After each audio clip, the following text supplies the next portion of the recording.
അക്വാപ്ലേനിംഗ്. ഏതൊരു വിദഗ്ധനായ ഡ്രൈവർക്കും വാഹനത്തിന്റെ നിയന്ത്രണം നഷ്ടമാകുന്ന അപകടകരമായ പ്രതിഭാസത്തിനെയാണ് ഹൈഡ്രോപ്ലെയിനിംഗ് അഥവാ അക്വാപ്ലെയിനിംഗ് എന്ന് അറിയപ്പെടുന്നത്. മഴക്കാല ഡ്രൈവിംഗിലെ പ്രധാന വില്ലനും ഹൈഡ്രോപ്ലെയിനിംഗ് ആണ്.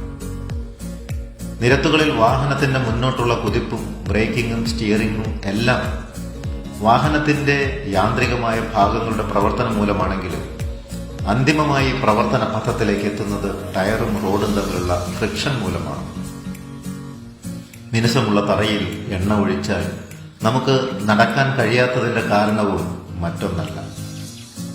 വെള്ളം കെട്ടി നിൽക്കുന്ന റോഡിൽ വേഗത്തിൽ വാഹനം ഓടിക്കുമ്പോൾ ടയറിന്റെ പമ്പിംഗ് ആക്ഷൻ മൂലം ടയറിന്റെ താഴെ വെള്ളത്തിന്റെ ഒരു പാളി രൂപപ്പെടുന്നു. സാധാരണഗതിയിൽ ടയർ റോഡിൽ സ്പർശിക്കുന്നിടത്തെ ജലം ടയറിന്റെ ത്രെഡിന്റെ സഹായത്തോടെ ചാലുകളിൽ കൂടി പമ്പ് ചെയ്ത് കളഞ്ഞ് ടയറും റോഡും തമ്മിലുള്ള കോണ്ടാക്ട് നിലനിർത്തുകയാണ് ചെയ്യുന്നത്.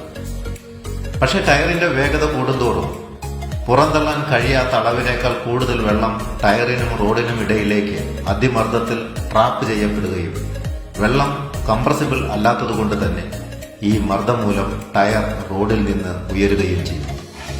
അങ്ങനെ ടയറിന്റെയും റോഡിന്റെയും ബന്ധം വിച്ഛേദിക്കപ്പെടുന്ന അത്യന്തം അപകടകരമായ പ്രതിഭാസമാണ് ഹൈഡ്രോപ്ലെയിനിംഗ് അഥവാ അക്വാപ്ലെയിനിംഗ്. റോഡും ടയറുമായുള്ള സമ്പർക്കം വേർപെടുന്നതോടുകൂടി വാഹനത്തിന്റെ ബ്രേക്കിന്റെയും സ്റ്റിയറിംഗിന്റെയും ആക്സലറേറ്ററിന്റെയും പ്രവർത്തനം പൂർണ്ണമായും സാധ്യമല്ലാതെ വാഹനം തെന്നിമറിയുന്നതിന് ഇത് ഇടയാക്കും. വാഹനത്തിന്റെ വേഗത വർദ്ധിക്കുന്നതോടുകൂടി ഹൈഡ്രോപ്ലെയിനിംഗ് സാധ്യതയും 10 മടങ്ങ് വർദ്ധിക്കുന്നു.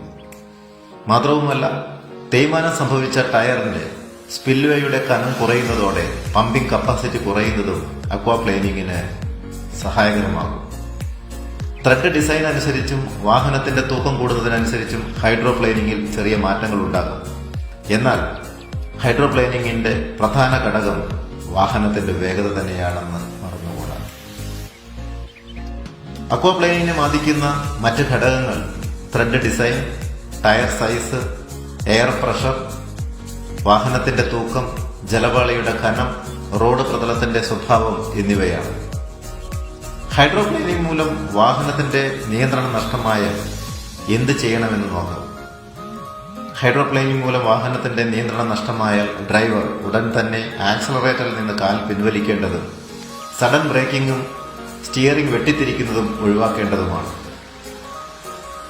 ജലപാളി പ്രവർത്തനം തടയുന്നതിന് പ്രധാനമായി ശ്രദ്ധിക്കേണ്ട കാര്യങ്ങളിൽ ഏറ്റവും പ്രധാനം വാഹനത്തിന്റെ വേഗത കുറച്ച് വാഹനം ഓടിക്കുക എന്നത് തന്നെയാണ്. പ്രത്യേകിച്ച് മഴക്കാലത്ത് വെള്ളം കെട്ടിക്കിടക്കുകയും ഒഴുകുകയും ചെയ്യുന്ന റോഡുകളിൽ, പ്രത്യേകിച്ച് നല്ല വേഗതയ്ക്ക് സാധ്യതയുള്ള ഹൈവേകളിലെ ചില ഭാഗത്ത് മാത്രമുള്ള വെള്ളക്കെട്ട് അത്യന്തം അപകടകരമാണ്. കൂടാതെ ജലം സ്പിൽവേക്ക് സഹായിക്കുന്ന ത്രെഡ് പാസേജുകൾക്ക് തേയ്മാനം സംഭവിച്ച ടയറുകൾ ഒഴിവാക്കുക തന്നെ വേണം.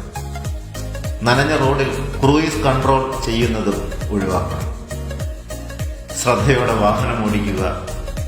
അപകടരഹിതമായ ഒരു നിരത്തുകൾക്കായി നമുക്ക് ഒത്തുചേരാം.